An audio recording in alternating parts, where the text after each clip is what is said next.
konsumen Indonesia yang berbahagia dimanapun berada.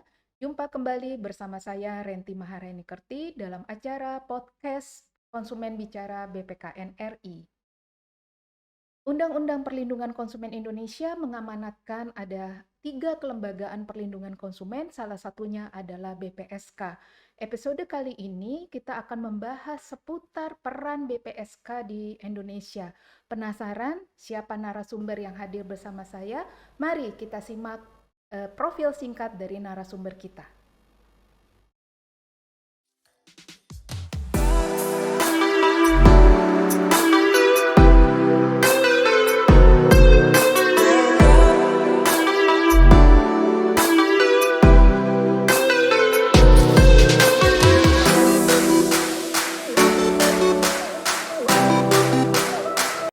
23 tahun Undang-Undang Perlindungan Konsumen kita berlaku di Indonesia.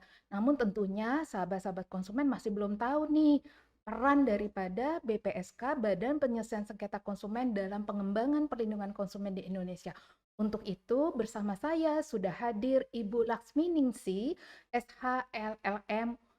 Selamat datang Ibu Laksmi Ningsi, saya panggilnya Ibu Mini atau bagaimana? Penama lengkap? Baik, selamat siang. Selamat Assalamualaikum siang. warahmatullahi wabarakatuh, Bu Renti. Waalaikumsalam. Senang sekali saya bisa hadir di acara ini Ya. setelah beberapa lama tertunda ya. Ya, saya Lasmi Ningsih, tapi lebih senang dipanggil Ibu Mini aja deh, Oke, karena saya baik. kecil kan. Iya, Bu Mini, gini, kan Undang-Undang Perlindungan Konsumen kita sudah 23 tahun berlaku nih, Bu. Namun masih ditemukan nih, Bu, beberapa sahabat konsumen yang belum tahu apa tuh sebenarnya Badan Penyelesaian Sengketa Konsumen. Ibu bisa jelasin nggak sebenarnya lembaga apa sih, Bu, BPSK, Bu? Terima kasih. BPSK itu adalah, kalau itu kan singkatan ya. Sebenarnya BPSK itu adalah singkatan dari Badan Penyelesaian Sengketa Konsumen, ya, salah satu lembaga peradilan konsumen yang berkedudukan di tiap provinsi di seluruh Indonesia. Nah, lembaga ini merupakan salah satu lembaga perlindungan konsumen yang diatur di dalam Undang-Undang Perlindungan Konsumen. Bagaimana kita ketahui kan diantaranya satu Badan Perlindungan Konsumen Nasional, ya kan. Yang kedua BPSK, yang ketiga Lembaga Perlindungan Konsumen Swadaya Masyarakat. Nah, ini ketiganya memang ada kemiripan tapi juga ada bedanya. Hanya saja yang bedanya ini adalah BPSK itu adalah dari judulnya aja kan kita tahu kan, Badan Penyelesaian Sengketa Konsumen, ya kan. Jadi dia badan yang diberikan kewenangan oleh undang-undang untuk menyelesaikan konsumen. Ya, pokoknya sengketa konsumen lah ya. Jadi banyak sih tugasnya. Nah, hanya BPSK lah yang punya tugas yang demikian rinci, tapi di dalam menyelesaikan sengketa konsumen. Oke, baik. Tadi berarti salah satunya tadi BPSK, Badan Penyelesaian Sengketa Konsumen. Ternyata selain itu juga ada BPKN, Badan Perlindungan Konsumen Nasional, dan juga tadi LPKSM ya, Bu ya. Dan tadi juga Bu Mini juga sudah menguraikan bagaimana sih sebenarnya peran BPSK ternyata memang diamanatkan untuk menyelesaikan sengketa konsumen ya, Bu. Nah, mungkin Ibu bisa menjelaskan nih kepada sahabat-sahabat konsumen Indonesia, ada nggak sih Bu dasar hukum pembentukan BPSK selain Undang-Undang Perlindungan Konsumen, Bu?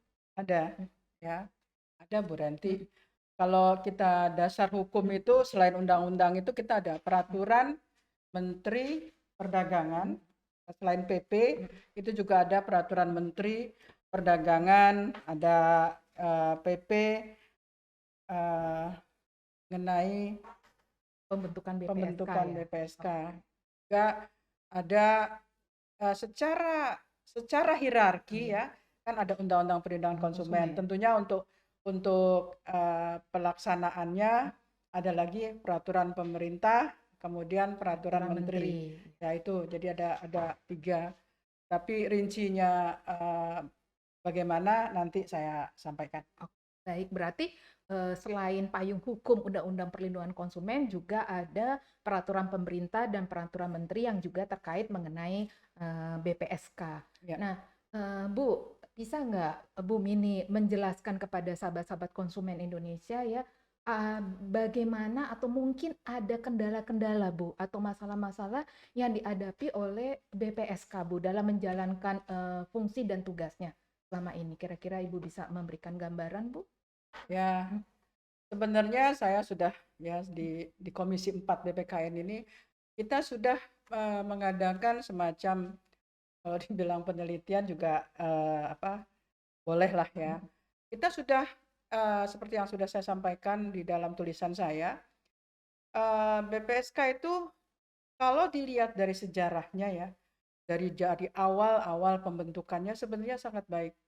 Sangat-sangat baik karena BPSK itu kan di dalam aturannya, di dalam undang-undangnya bahwa BPSK itu terletak di kabupaten ya, tingkat 2 ya, tingkat 2.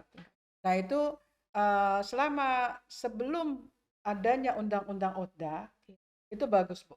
Bagus. Jadi kinerja mereka sangat ditunjang oleh keberadaan mereka di tingkat kabupaten itu. Jadi mereka sebagaimana kalau perlindungan konsumen kan dekatnya dengan dinas perdagangan ya. Itu mereka mempunyai kerjasama yang baik ya. Sudah gitu mereka bisa melaksanakan sengketa-sengketa yang ada karena dekat dengan masyarakat lagi kan, jadi lebih mudah.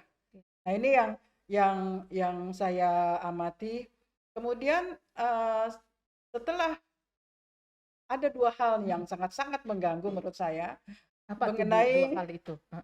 Mengenai untuk yang sangat mengganggu benar dengan keberadaan BPSK di daerah ini. Pertama itu dengan adanya Undang-Undang Otonomi Daerah. Ya, Undang-Undang Otonomi Daerah yang berlaku 2014 ya.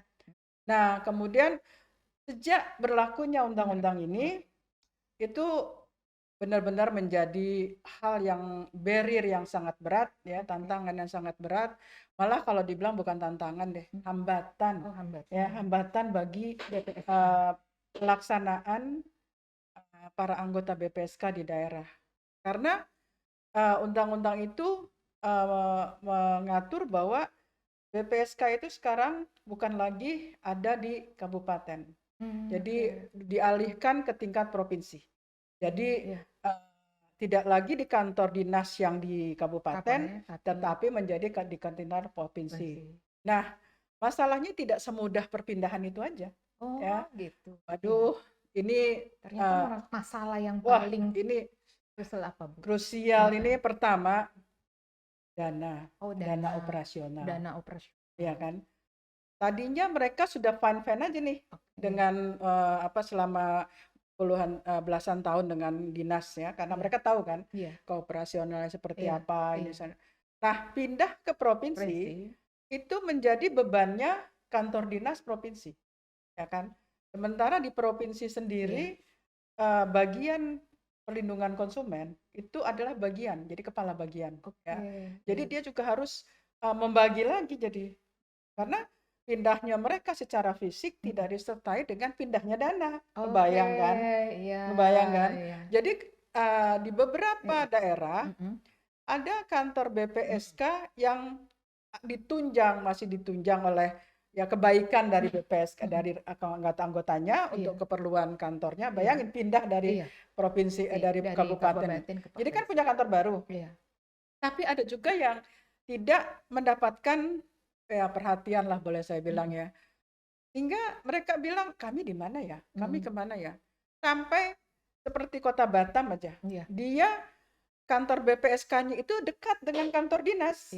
Tapi kantor itunya sendiri sangat kurang. Kalau saya bilang malah kurang layak, maaf ya. Kurang layak. Begitu juga di beberapa daerah. Ya. Jadi ada yang bagus tapi kalau dia punya kantor sendiri itu karena mendapat perhatian dari kantor dinasnya. Kadang-kadang mereka dibawa masuk ke dalam kantor dinas jadi berseberangan lah gitu loh. Jadi kebayang lah Bu Renti repotnya itu tidak cuma belum lagi selain dana juga Apalagi tadi yang kedua kan ada Iya. dua hal. Kedua itu juga lebih kepada koordinasinya jadi susah. Oh, koordinasinya jadi susah. Ya, Maksud Ibu koordinasi agak susah koordinasi gimana, Bu? karena gini, koordinasi kan biasanya dia lebih dekat ke kantor dinas yang di daerahnya Oke, ya, iya, waktu dia di kabupaten. iya. Nah, sekarang dia koordinasi dengan sebagian ya, sebagian oke, sebagian Mm. juga enggak. Tapi koordinasi dalam hal bagaimana sih kita melaksanakan kerja. Oh, Karena gitu. biar bagaimana kan pelaksanaan kerjanya itu juga terkait dengan dana. Iya, iya benar-benar. Jadi misalnya biasanya kerjasama yang baik Mm-mm. ya antara dinas dengan BPSK, tapi kadang-kadang BPSK merasa mereka tidak diperhatikan gitu loh. Ya, jadi Oke. kebayang kan Iya, bagaimana iya. ininya mereka. Jadi masih ada hal-hal atau kendala-kendala yang mungkin kedepannya perlu menjadi perhatian juga ya Bu ya, karena dengan berlakunya Undang-Undang Otonomi Daerah berarti BPSK sekarang jadi pindah ke provinsi yang tadinya memang di tiap-tiap wilayah tingkat 2 kabupaten ya Bu ya. Oke tadi terkait mengenai pelaksanaan tugas daripada BPSK, kalau kita merujuk kepada Undang-Undang Perlindungan Konsumen kita bahwa Undang-Undang Perlindungan Konsumen kan payung hukumnya nih Bu. Nah kan kalau kita bicara perdagangan barang dan jasa tentu kan meliputi berbagai sektor nih Bu. Nah kalau di sektor keuangan kan juga ada OJK nih Bu, Undang-undang OJK. Otoritas Jasa Keuangan dan juga ada lembaga yang penyelesaian sengketa juga. Nah menurut Ibu atau pandangan Ibu bagaimana nih? Apakah mungkin nih ada sinergitas antara BPSK dengan kelembagaan lain terkait upaya penyelesaian sengketa konsumen Ibu. Gimana kira-kira pandangan Ibu? Ini Mm-mm. itu tadi saya waktu undang-undang tentang otonomi daerah Iya. itu baru awal Bu, Oh, masalah untuk BPSK. oh baru awal ya Bu ya. Goncangan Iya, berikutnya nih untuk iya, BPSK iya. adalah Undang-Undang OJK, Oh, ya, Undang-Undang Otoritas Jasa Otoritas Jasa Keuangan. Keuangan, ya kan? Apa nih Karena goncangannya Bu? iya, karena gini, dengan berlakunya Undang-Undang OJK, kita singkat aja ya OJK Iya. ya. OJK itu kan membatasi bahwa BPSK tidak bisa menangani sengketa di bidang finansial, ya. Jadi kalau menurut saya jadi membatasi gitu. Mm-mm. Udah tadi kita sibuk dana dibatasi, Sekarang sekarang tambahan lagi iya lingkup ya lingkup. lingkup. Jadi bukan tidak pernah ya, bukan tidak pernah nih karena pernah Mm. itu keputusan yang sudah diputuskan oleh BPSK kemudian dianulir gitu loh oleh pengadilan bahwa ini bukan kewenangannya BPSK. Nah, ini kan menimbulkan gimana ya? Kekhawatiran juga ketidaknyamanan bagi para anggota BPSK yang sudah bekerja susah-susah menyelesaikan salah satu sengketa, kemudian dianulir gitu loh. Nah ini juga menjadi salah satu hambatan ya, boleh dibilang hambatan atau dalam pelaksanaan tugasnya. Nah kalau menurut saya, tapi ada juga sih ya. Saya juga surprise juga sih, bagaimana BPSK Batam, BPSK di daerah lain menciptakan nuansa ya, di mana dia boleh melakukan itu yang tadinya hanya untuk ditangani oleh OJK, kemudian dia membuat atau mengamati bahwa bisa kok ada hal-hal mengenai keuangan yang tidak harus oleh OJK gitu. Jadi kami juga bisa menangani. Nah, dia tuh membuat gini, apakah masalahnya itu dibuat sebelum perjanjian gitu loh. Ya Iya, kan iya, sebelum iya, punya kontrak, iya. apakah sesudah kontrak. Jadi waktu kita menyelesaikan sengketanya apakah di luar itu. Kemudian menurut saya ini memang harus ada koordinasi yang jelas. Karena mengingat kalau kita lihat deh, banyak masyarakat yang justru lebih mengenal BPSK dibandingkan dengan OJK gitu. Kita pernah tanya konsumen ya mengenai jasa keuangan, misalnya leasing kan gitu kan, seringnya kan leasing. Nah, ini bukan kita, tapi kemudian mereka bilang kita bisa kok menyelesaikannya gitu loh. ya kan? Iya. Sepanjang para anggota BPSK-nya itu bisa dikenal, ya sudah dikenal. Ya kadang-kadang kan kita ya, kalau menurut aturan hukumnya gitu ya. Tapi kan kalau penyelesaian masalah, kalau memang keduanya sepakat Iya. ya bisa bisa apa diselesaikan. Kenapa kita selesaikan aja gitu kan? Iya. Jadi tidak ini. Tapi memang itulah harusnya juga kita berharap ya jangan hanya BPSK-nya yang seakan-akan Iya, disisihkan, ya kan? disisihkan, iya, Supaya dipinggirkan. kalau giliran finansial, BPSK kamu nggak boleh gitu. Iya. Tapi padahal di daerah itu banyak yang lebih mengenal BPSK, makanya tidak jangan heran Iya. kalau masalah yang dibilang financial services pun orang datangnya ke BPSK. Oh, Baru nanti di BPSK bilang, oh jangan di sini. Tapi kan aneh juga gitu iya, loh. iya. Jarang orang BPSK yang bilang bahwa kami menerima pengaduan kemudian menolak. Kan kita nggak boleh nolak Iya. pengaduan. Nah, ini menarik nih Bu Mini. Kebetulan nih ya, di Komisi 2 itu kita pernah melakukan edukasi di Kuningan, Bu Mini. Ternyata di Kuningan justru BPSK bersinergi Bu dengan OJK sehingga mereka juga bisa sama-sama ikut menyelesaikan sengketa konsumen di sektor keuangan. Mungkin ini juga bisa menjadi contoh bagi BPSK-BPSK lain bahwa sebaiknya memang bisa bersinergi ya Bu ya. Jadi tidak tadi yang Ibu katakan kalau untuk sektor keuangan jangan BPSK deh, bukan kewenangannya. Berarti harusnya kan bisa lebih kolaborasi yang baik ya Bu ya untuk nanti bisa ke depannya. Nah Bu, nih terkait nih Bu yang tadi Izin Bu sinergi. Renti, Iya, gimana? terkait Mm-mm, mengenai tadi itu. mm-mm, Sebenarnya kalau mau pendekatan, mm-mm. jangan BPSK-nya yang ke OJK. Oh, Karena Ibu tahu eh, berapa jumlah OJK, iya, ya kan? iya. Sementara BPSK lebih banyak, gitu Oke, loh. iya, Jadi ini kebetulan mereka berdua iya, ini saling mengerti lah. iya, Karena saya yakin bahwa pihak OJK pun gak kuat nanganinya, iya, gitu betul, loh. betul Bu. Terlalu banyak, kemudian dianya sendiri satuannya kan masih Iya, masih belum banyak gitu loh. Jadi ya maksud saya jangan pihak BPSK-nya gitu yang didesak untuk bekerja berkoordinasi. Tolonglah pihak OJK OJK ini ya. juga biar gimana pun masih perlulah Iya, BPSK yang iya, sudah dulu baik. ada, Iya, yang sudah iya. pengalaman. Iya, benar-benar setuju nih Bu Mini. Nah, terkait nih Bu, terkait dengan tadi sinergitas apa BPSK dengan OJK. Ini kan ada wacana nih Bu, ya kan ternyata ada Undang-Undang Perlindungan Konsumen kita kan sudah masuk prolegnas nih Bu.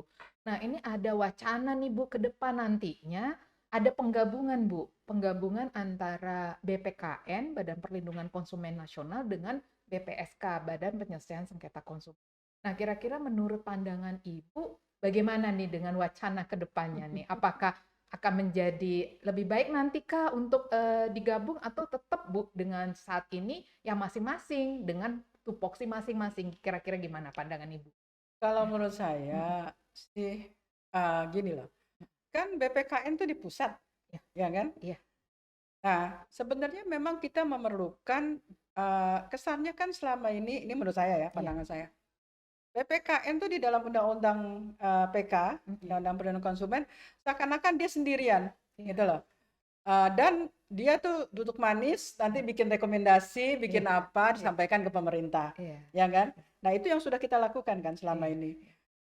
Sedangkan di situ juga bahwa dia diatur kita menerima pengaduan, gitu loh. iya, Nah, kemudian diapain pengaduannya gini kan? iya, Nah, sebenarnya iya, kalau menurut saya sih iya, bukan disatukan, mm, gitu loh. iya. Jadi kasih salah satu kewenangan yang seperti BPSK. Jadi nanti Gitu. seperti kalau saya Kira-kira kewenangan apa tuh, Bu? dalam menyelesaikan Dalam sengketa. Nah, Oke. jadi saya lihat ya, selama kita kemarin kan kita mendapatkan proyek OJR Mm-mm. di ODR Iya, ya. iya, Jadi kita kan kenal tuh sama yang Thailand iya, ya, National Agency. ages, iya. Dia juga selain itu punya gitu loh. Hmm, Jadi bagaimana menangani gitu iya, ya. Kita jadi maksud saya gini, kenapa sih BPKN ini iya. menjadi BPSK di tingkat nasional?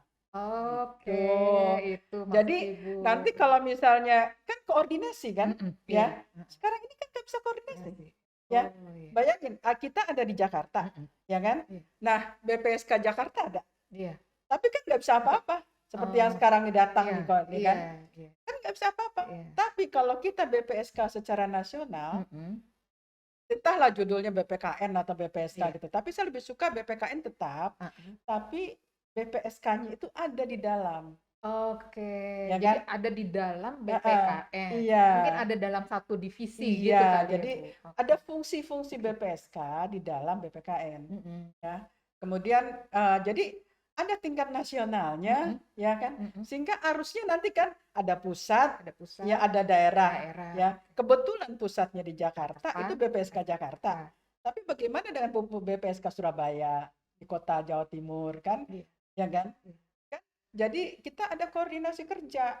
Nah, sekarang kalau minta koordinasi kerja, kalau kita nggak bisa menyelesaikan sengketa misalnya, kita pengaduan aja misalnya kita nggak bisa jadi sengketa, kita harus mengalihkan ke mereka kan.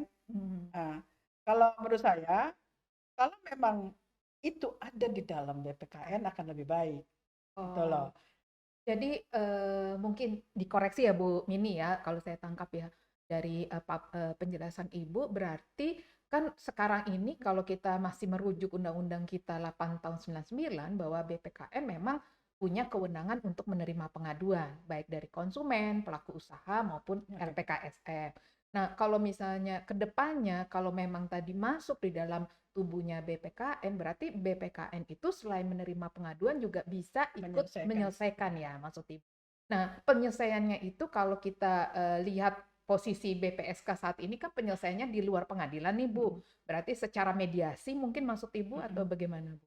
Ya, Eh, eh, jadi kita Heeh. berbagi ya. Oke. Artinya gini loh, menurut saya apakah BPKN jadi BPSK? Ya tidak. Karena Hmm, kalau BPSK kan kewenangan cuma nyelesain ada. sengketa. Oke. Sementara sekarang ini kan Iya, kita bisa melakukan penelitian, iya, bisa melakukan ini segala iya, kesannya. Jadi ada hal yang memang sifatnya policy, iya, ada hal yang sifatnya apa penyelesaian sengketa yang praktisis gitu loh, ya iya, kan? iya. Jadi sama saya ini nanti ada juga pendapat yang bilang bahwa oh terlalu berat untuk Mm, BPKN. mm, mm, mm. Kalau saya sih mengapa tidak?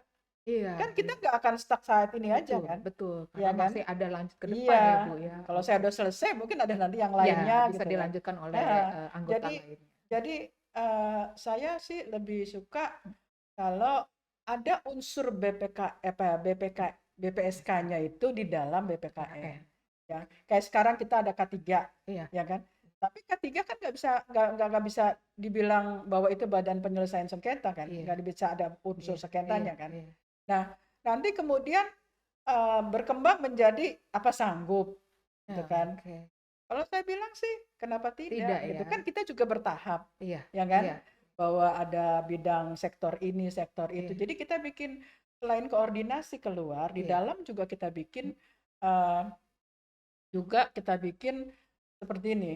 Karena saya ini loh Bu Renti, ingat nggak waktu kita ditegur bahwa tidak menyelesaikan, tidak membantu Iya, kasus, iya, ya kan? iya, Nah, padahal karena memang kita terbatas kan iya, kewenangannya, iya. ya kan? Nah ini yang DPR maupun para pemangku kepentingan juga menyadari gitu loh.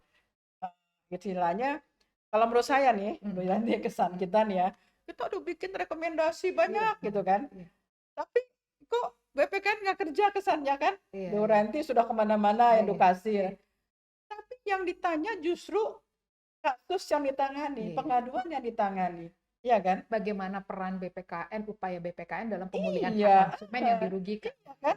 Loh, Oke, kalau pertanyaannya itu terus, iya, kenapa nggak kita bikin aja iya. ada kewenangan yang itulah, BPKE iya untuk kan? bisa ikut juga menyelesaikan atau Iya, memulihkan hak iya, konsumen. nggak cuma menerima aja Iya, kan, iya, iya iya, kan? Nah itu iya, sih kalau menurut saya. iya.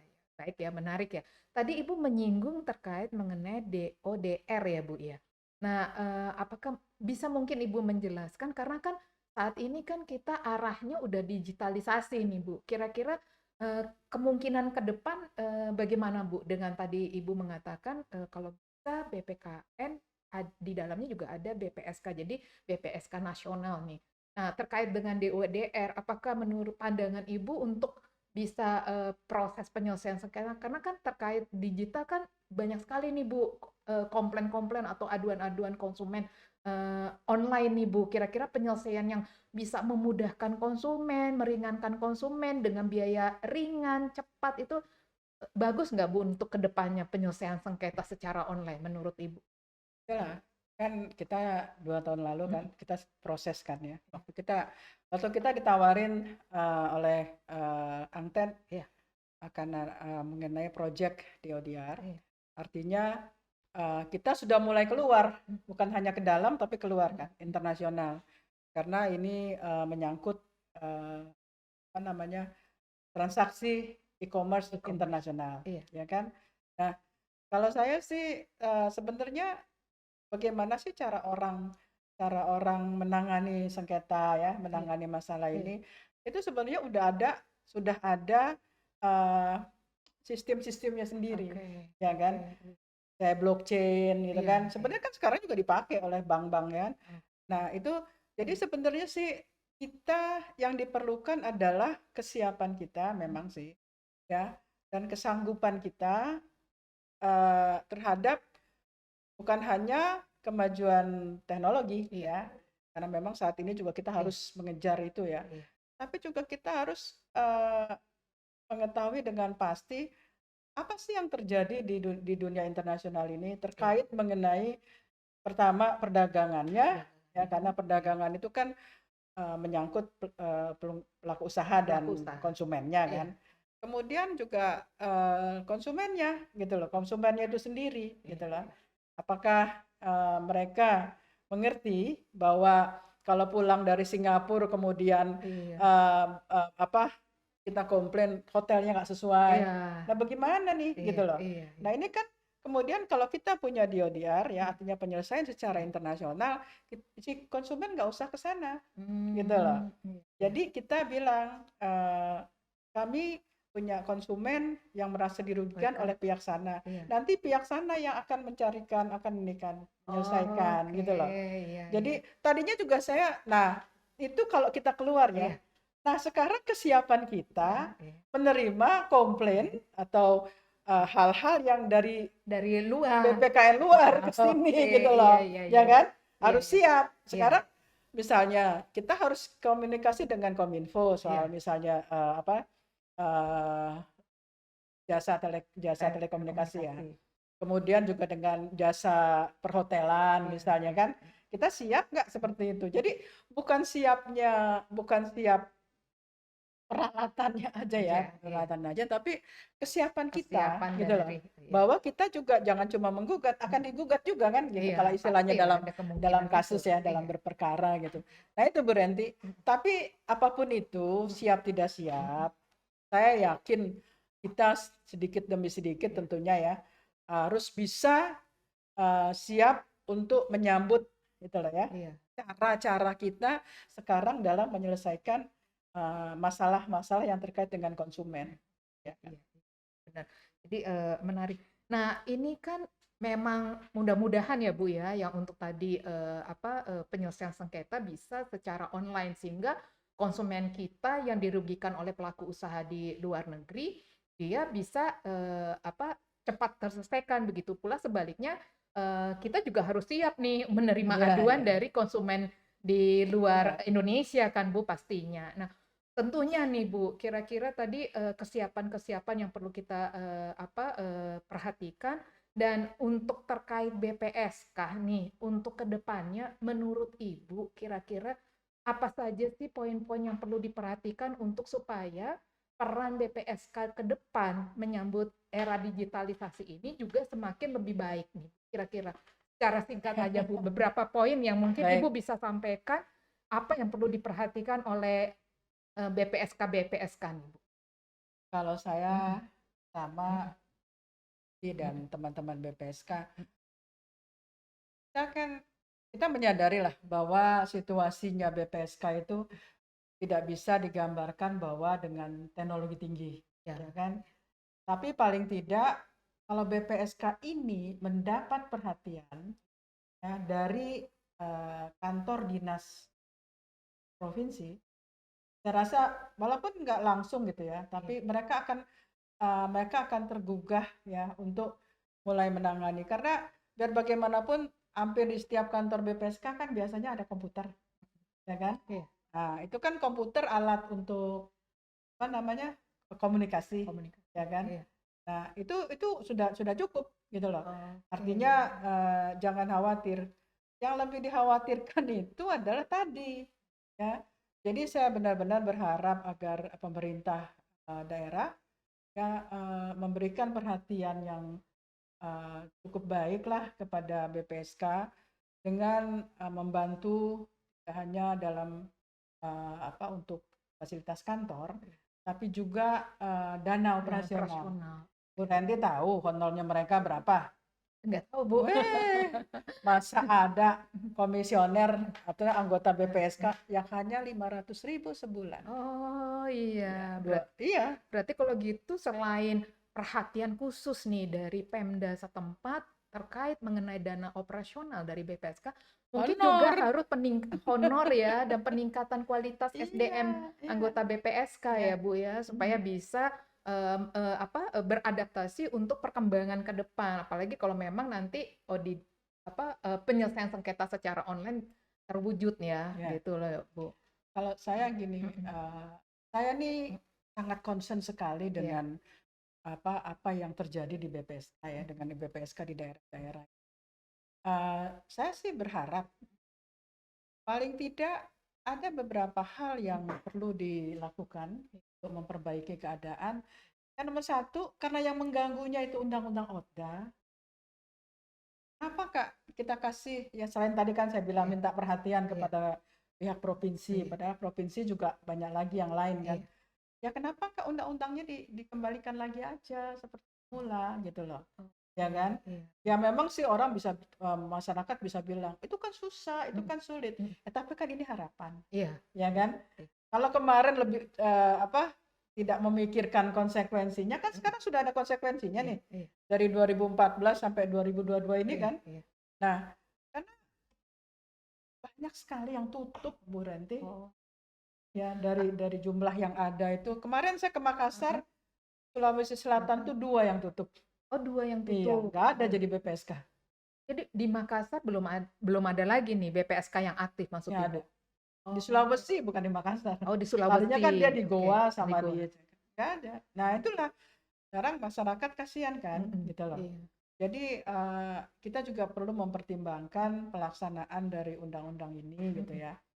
Dan ya kalau memang tidak dirubah undang-undangnya, apa sih yang bisa dibantu gitu kan? Iya. Begitu. Karena saya terima kasih nih kepada teman-teman BPSK ya. Tolong semangat terus ya. Iya, semangat Karena ya. semangat walaupun bagaimana karena jangan sampai semangatnya teman-teman BPSK ini Iya. ya kan menjadi padam ya karena kasihan masyarakat juga. Iya, betul. Sehingga walaupun mereka dibayar dengan honor yang kecil, mereka tetap semangat menyelesaikan kasus-kasus sehingga saya sangat berterima kasih nih Bu Ranti kepada teman-teman BPSK yang masih gigih ya Betul. melaksanakan tugas mereka dalam melindungi konsumen. Bu, karena kita keterbatasan waktu juga nih Bu, sebelum diakhiri acara podcast kita, saya pingin nih Bu Mini juga bisa memberikan closing statement nih terkait mengenai peran BPSK dalam perlindungan konsumen di Indonesia. Mungkin bisa Ibu sampaikan pesan-pesan kepada BPSK-BPSK yang tetap semangat dalam memperjuangkan konsumen atau bagaimana nih Bu, closing statement Ibu nih. Terima kasih Bu Ranti. Iya. Saya ya dari pembicaraan ini, saya ini kan karena berdasarkan apa yang saya lihat dan saya alami dan saya datang ke beberapa BSSK itu.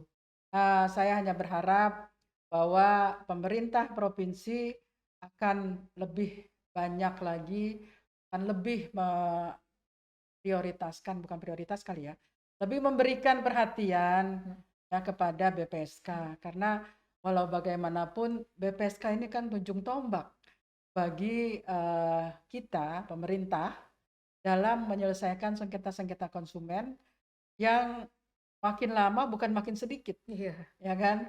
Jadi mohon kepada pemerintah provinsi untuk lebih memberikan perhatian kepada BPSK. Dan untuk para anggota BPSK seperti yang tadi saya bilang berhenti Ya, tolong jangan padamkan eh, niat baik yang selama ini sudah sudah dimiliki dan melaksanakan eh, kebaikan yang selama ini dilakukan, walaupun jangan mikir ini deh situasi dan sebagainya. Dan saya sangat terima kasih, saya sangat salut kepada Bapak Ibu yang ada di BPSK di seluruh Indonesia yang masih mau bersusah payah menyelesaikan sengketa, membantu para konsumen yang datang dengan segala keterbatasan yang ada. Jadi semangat ya. Semangat, semangat. Semangat. Ya, demikian Bu Randy. Oke, ya terima kasih Bu Mini atas kehadirannya dan juga memberikan sedikit penjelasan nih kepada sahabat-sahabat konsumen Indonesia. Namun sayang nih karena waktu yang terbatas kita tidak bisa panjang lebar, tetapi saya berharap nih melalui podcast Konsumen Bicara BPKN RI terkait mengenai peran BPSK dalam pengembangan perlindungan konsumen, sahabat-sahabat konsumen Indonesia dimanapun berada sudah semakin lebih mengetahui dan bahkan lebih memahami bagaimana sih sebenarnya peran BPSK ternyata sangat penting ya Bu ya untuk konsumen Indonesia dalam penyelesaian sengketa. Akhir kata saya Renti Maharani Kerti undur diri. Wassalamualaikum warahmatullahi wabarakatuh. Salam konsumen Indonesia berdaya.